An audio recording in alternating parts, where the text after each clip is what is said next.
মদের আসরে বসে ঝগড়া বিবাদ, এর জেরে খুন এক যুবক।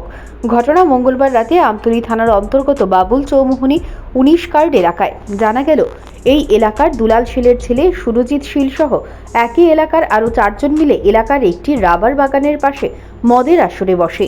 এই মদের আসরে টাকা পয়সার লেনদেন নিয়ে ঝগড়া বিবাদ শুরু হয়। একসময় বাবুল আচার্য ওরফে কৃষ্ণ নামে এক যুবক ধারালো দা দিয়ে সুরজিৎ শীলের মাথায় আঘাত করে। সঙ্গে সঙ্গে মাটিতে লুটিয়ে পড়ে সুরজিৎ শীল। ঘটনা বেগতিক বুঝতে পেরে অভিযুক্ত বাবুল আচার্য ওরফে কৃষ্ণ সহ অন্যান্যরা ঘটনাস্থল থেকে পালিয়ে যায়। বুধবার সকালে স্থানীয়রা ঘটনাটি প্রত্যক্ষ করতে পেরে খবর দেয় আমতলী থানায়। খবর পেয়ে আমতলী থানার ওসি রঞ্জিত দেবনাথ সহ আমতলীর মহকুমা পুলিশ আধিকারিক, পশ্চিম জেলার অতিরিক্ত পুলিশ সুপার ঘটনাস্থলে ছুটে যায় ফরেনসিক টিমও। খবর পেয়ে ঘটনাস্থলে ছুটে আসেন সুরজিৎ শীলের পরিবারের লোকজনও। এই ঘটনায় বুধবার সকালে মূল অভিযুক্ত বাবুল আচার্য ওরফে কৃষ্ণ সহ সায়ন রায় এবং রাজু সরকারকে পুলিশ গ্রেপ্তার করে থানায় নিয়ে যায়। পুলিশের জিজ্ঞাসাবাদে অভিযুক্তরা ঘটনা স্বীকার করে বলে জানালো পুলিশ।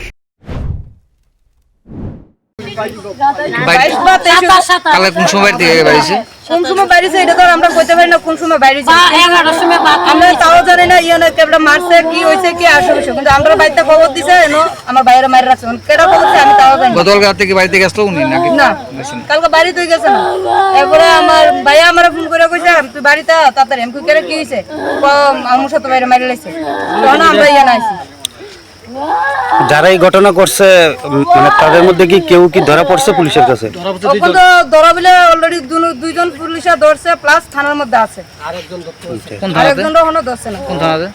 এটা ভাই আমি চিনি না ভাই, কারণ আমি মায়ের মানুষ, আমি অত খবর রাখি না। আচ্ছা, ঘটনাটা কি নিয়ে হয়েছে একটু গতকাল তারা 5 জন একটা জঙ্গল কাটিং এর কাজ পায়।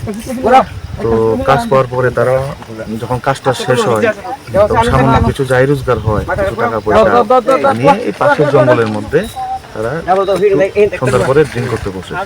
বসার পরে ওই ড্রিঙ্ক করার মানে যেই সভা, এর মধ্যে থেকেই একটা বচসার সৃষ্টি হয়। সেই বচসার ঝগড়া থেকে এর মধ্যে যে বাবুল আচার্য আছে 32 বছর বয়স, সে তা দিয়ে করতে সুরজিৎ শীলকে 24-25 বয়স, এবং ওইখানে স্পটই ইয়ে হয়। এরপরে ঘটনা করার পর সবাই পালিয়ে যায়।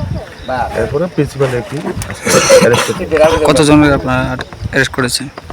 আমরা প্রিন্সিপাল এপি তো অ্যারেস্ট হয়েছে এবং বাকিরাও আমাদের ইয়াতে আছে, জিজ্ঞাসাবাদের মধ্যে আছে। টোটাল কতজন জড়িত আছে? আমাদের এখন তো ইনভেস্টিগেশন চলছে, বাকি সব কিছু আমরা এখন বলতে পারবো না। পরবর্তীতে সুরজিৎ শীলের মৃতদেহ উদ্ধার করে ময়নাতদন্তের জন্য হাপানিয়া মেডিকেল কলেজ হাসপাতালের মর্গে পাঠিয়ে দেওয়া হয়। এ ব্যাপারে আমতলী থানার পুলিশ অভিযুক্তদের বিরুদ্ধে একটি খুনের মামলা হাতে নিয়ে তদন্ত শুরু করেছে। জানা গেল, বৃহস্পতিবার অভিযুক্তদের আদালতে প্রেরণ করা হবে। এই ধরনের ঘটনায় গোটা এলাকা জুড়ে থমথমে পরিস্থিতি বিরাজ করছে। Bureau report, news prime Tripura.